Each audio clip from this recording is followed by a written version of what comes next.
iiwan mo din ako? Ayoko maging miserable ang buhay ko. Kaya ng buhay mo. Sabi mo? Ano ba yung sabi mo? Wala ka talaga kwente. Dahil sino ka na yung tatay mo? Oo na ba?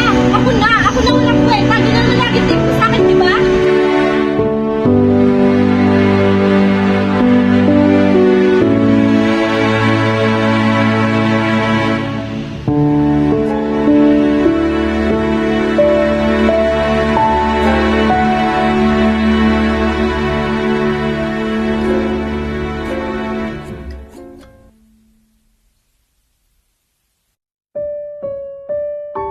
Yung hirap ng buhay, ang hirap mag-isa, ang hirap kumain mag-isa, ang hirap yung matutulog ka, pagising mo mag-isa ka pa din.